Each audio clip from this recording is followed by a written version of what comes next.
So a lot of people have gotten into houseplants in the recent year because COVID gave them a lot more time to actually take care of these plants. But I feel like now a lot more people are getting back into work and going to work, and it's just getting a lot more busy, like their lives in general. I know that work has definitely picked up for me, so I've had a lot less time to take care of my plants, and some of my plants have definitely suffered because of it. But just because you're busy doesn't mean you can't take care of plants. And another problem I ran into is I like giving plants as gifts to people, like whether it's housewarming or just randomly. And a lot of people are a bit too busy to take care of plants, so they just are scared they're gonna kill it, so then they don't take the plant and just all that sort of stuff. It just makes it so sad because I feel like everybody should be able to have houseplants. But in my experience, and also with some of the help of my friends, I found a list of houseplants that are perfect for anybody that's just a bit too busy to actually actively take care of them.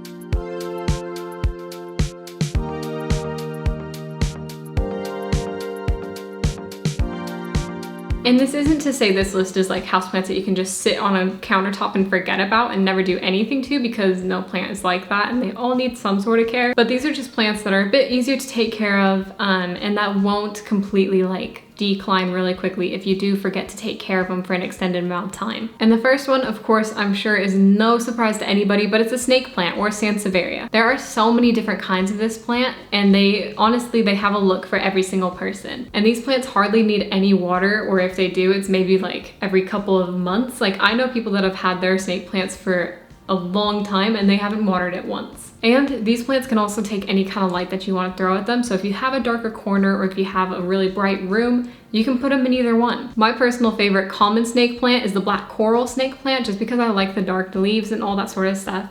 But there's a lot of other really great ones too. And I'll put a couple pictures here of some of the ones that I found that are my favorite variety that, even if they're a bit harder to find. But honestly, any Sansevieria would work for any space and any kind of schedule that the person is on. And this plant is super tolerant if you don't water it very much. Even if it does need to be watered, it will still survive for a good long time before actually dying because of underwatering. Just make sure you don't overwater it, because that's when there's gonna be a bit of an issue, because these plants don't really like a lot of water. So yeah, don't overwater it, because otherwise the leaves are gonna get very mushy and they're gonna die. And then the only other thing you really need to do for it is just wipe down the leaves occasionally, because they do accumulate dust. And that way you keep some pests at bay, you keep them away a little bit. I know snake plants are a bit more tolerant to being pest resistant, they're a bit more pest resistant. So it's not as common to get pests on snake plants as it is on calathea and stuff like that. So in that sense, they're a lot more low maintenance and a lot easier for people to take care of. And they come in all sorts of sizes. So it can be a massive floor plant that you can just keep in the corner and it can make a bit of a statement in that room. Or you can get the size that's just perfect for a little desk, and then you can have it be an office plant because it's so low light. They can do really well in office spaces. But yeah, there's something for everybody's style. So this is definitely one of the top picks for people that are just a bit too busy to take care of a bunch of plants, or some more demanding plants. A snake plant is a great way to go. Next, of course, is a peperomia, and not every peperomia is as easy as the next, but particularly I like the Peperomia frost and the Peperomia obstifolia. Those are both very low maintenance, easy houseplants. I have two little Peperomia frost cuttings that I potted up only recently, and they already had some new leaves, new growth coming in where their roots were, so that it grows really quickly, first of all. And also I've never seen a Peperomia frost that was dead. So, and if you've killed one, I'm so sorry. It's just unfortunate sometimes, and it does happen. That doesn't mean you're bad at taking care of plants in any case, but it's a little less likely to see a dead Peperomia frost than it is to see a calathea that's gone down the drain. I'm gonna reference calatheas a lot just because they are known to be one of the hardest houseplants to keep, just for a regular houseplant person. So yeah, Peperomia frost is a great option, and it's got very pretty blue-green silvery leaves, and yeah, it grows into a bit of a bush shrub kind of shape. So yeah, that's a great option for people that don't have a lot of time on their hands but want something that's a bit more pretty, a bit more unique, and that grows quite quickly, because Peperomia frosts do grow quite quickly in comparison to snake plants especially. And then this is the other Peperomia option. It's the obstifolia. This is just a small one that I have, and this one has a lot more rubbery leaves. I believe it's called a baby rubber plant is what some people call it, because of its rubbery leaves. But this one as well can grow really quickly if you give it the right conditions, and this one grows in a more of a tree kind of shape. So if you want a foliar plant, you're gonna have to put several of these in a pot together. But yeah, they're super easy to grow and super easy to propagate. So if the person wanted to grow their collection, they could easily propagate these and get more plants that are easy to take care of. But yeah, these plants are just as pretty, and they have several different kind of like varieties for this one. This one has a bit of variegation on some of the leaves, and some of the leaves are just that plain green. But they also have a very variegated Peperomia obstifolia, and that one's pretty as well. So you have a lot of different options for Peperomia in general. I just wouldn't recommend going for something like a watermelon Peperomia, just because those are a bit harder, because they are just a bit pickier. And I say harder, but some people might have an easy time with them, but mine is struggling. Or it was struggling. It's doing a bit better now, but it was struggling for sure. But yeah, these two Peperomia, especially the Frost and the obstifolia, are probably the easiest out of the Peperomias that I've taken care of, and just most people in general I think would agree with me. If you have a Peperomia that's easier, by all means leave it down in the comments below. I'd love to check it out. And I mean, there's a million different kinds of Peperomia, so I'm sure there's some out there that are really good. Actually, I just remembered another really easy Peperomia to take care of, and that's the Peperomia Hope. And this is one, if you want something that's a bit different than the everyday Peperomia, this is the one for you, because this one is a vining Peperomia.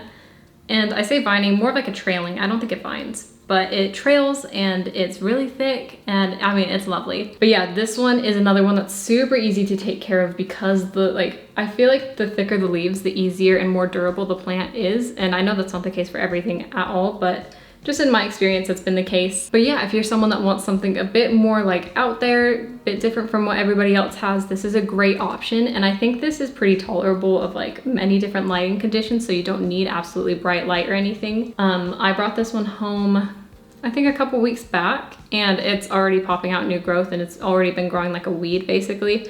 So yeah, this is another really good option for people that want like something to take care of that can be like a big full plant, but that doesn't look like everything else, you know? It's just something a bit more unique. And yeah, there's just something for everybody in the world of Peperomia, really. And then next is one that I have had a particularly easy time with, and I don't think I know anybody personally that struggled with them, but it's Hartley Philodendron. And there's so many different kinds of this plant, which is why it's on this list. Because I don't have pothos on this list, even though that's notorious for being one that you can kind of set and forget type thing. But I've had more problems with pothos than I have with Hartley Philodendron. And since I haven't had hardly any problems with pothos, that's saying something.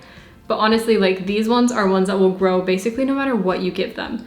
You've just got a regular green, you've got like a neon, and then let me show you a couple more, because I have a couple more. You've got the Brazil that I have in this pot, and this is my second Brazil. And then you've got like a silver stripe if you want like more rare house plants that are easy to take care of. It's just, it goes on and on, the kinds that you can get for Hartley Philodendron. And I mean, like I said, it's ones that you can kind of set and forget. Like, you don't really have to do much other than water it periodically. So yeah, these ones are super good, and honestly, I would recommend these to any first-time plant parent, like 100%. And like I said, especially if you're wanting something a bit more like rare or uncommon, you can get a silver stripe philodendron or a cream splash, and they're just as easy to take care of as like the green Hartley Philodendron, which is like really easy. And like I said, once again, if you've killed one, that's okay. It's like, it doesn't mean you're a bad plant parent or anything like that. It's just, they are known for being easier. And I mean, I've killed a string of pearls, and those are supposed to be really, really easy. So we all make mistakes.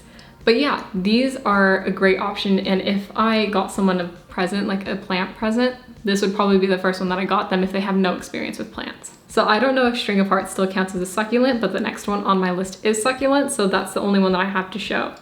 And me and succulents have not gotten along ever since I first started taking care of plants. And I know that's like more of a specific to me and not necessarily everybody else, because everybody else I know has been able to take care of succulents.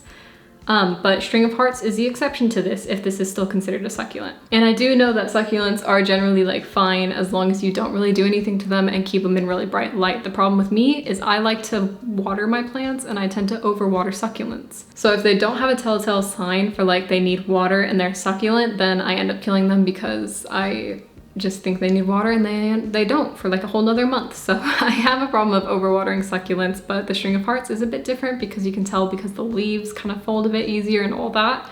But this is one that I would definitely give to someone if they're really busy, but they have a lot of bright light. Because this is one that can, like, you know, survive for quite a long time just on a regular windowsill, as long as it gets quite a lot of like direct light right there. And that's how I kept mine alive for so long, even when I was in a really dark apartment. I just kept them on a windowsill and like had the vines wrapped around so all of it was getting enough light.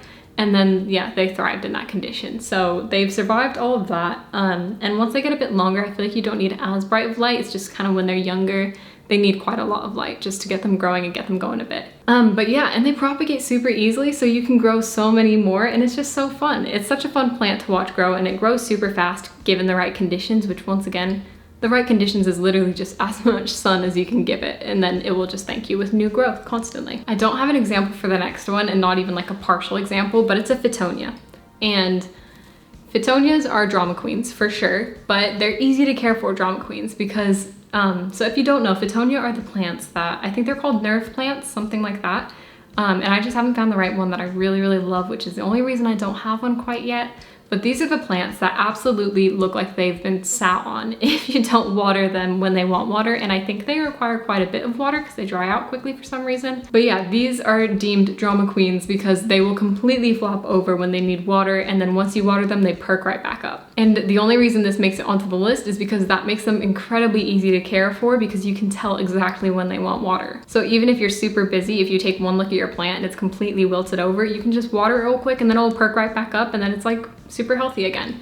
So that's why it's so easy to take care of. And I feel like the plants that show you when they need to be watered are kind of the easiest to take care of because that's really the main issue that people have when they take care of plants. You're either an underwaterer or an overwaterer, and it just, yeah, that's usually the downfall. Like I would say 90% of the time people kill plants is because of their watering issues. But yeah, if you have anybody that's super busy in your life that you want to get a plant for, I think any of the plants on this list would be super, super great for them. But yeah, I hope you guys enjoyed, and I hope this was helpful, and I hope that you can find a plant that suits your lifestyle.